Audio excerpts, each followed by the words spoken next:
Mixed by Nandan Nasila.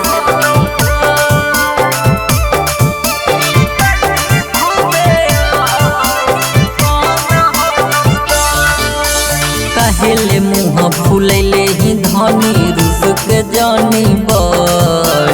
काहेले मुँह फुलैले ही धनी रूप के जानी बय। हक नहीं हरा में सुने के मौगी कैनी खूबे आइस।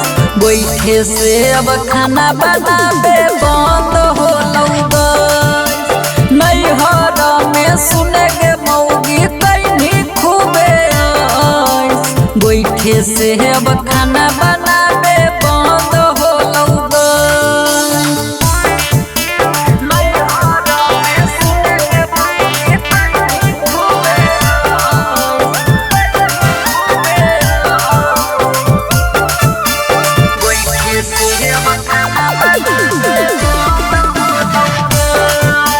माँ प्रतिमा रिकॉर्डिंग स्टूडियो शेखपुरा। दू चार भैंसिया मौगी लाई दे बौकीन के।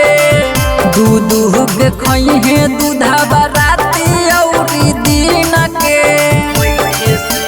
सुनेंगे दू चार भैंसिया मौगी लाई दे बौकीन के। दूध के खइहे दूधा राती औरी दिन के। अखना धनी देखाबे तनी मुहावा तू आय।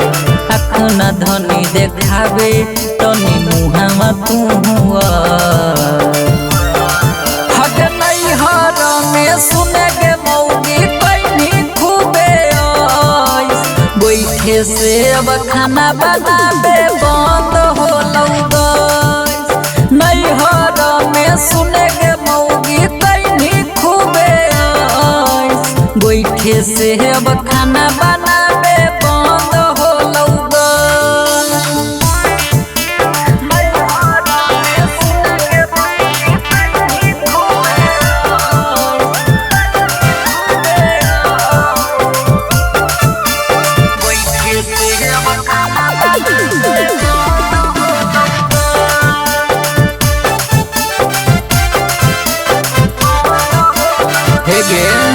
आगे गोबर के सुने के मौगी रखी ठोक ठोक गे। दू चार पाँच दिन रखी है सटोक गे। समझ गया गोबर के सुने के मौगी रखी ठोक ठोक गे। दू चार पाँच दिन रखी है सटोक गे। नंदन नसीला के बात करे धनी कई। नंदन नसीला के बात करे धनी कई। अगे नहीं हरा में सुने के मौगी कैनी खूबे आइस। बैठे से अब खाना बनाबे बंद हो गइस। नहीं हरा में सुने के मौगी कैनी खूबे आइस।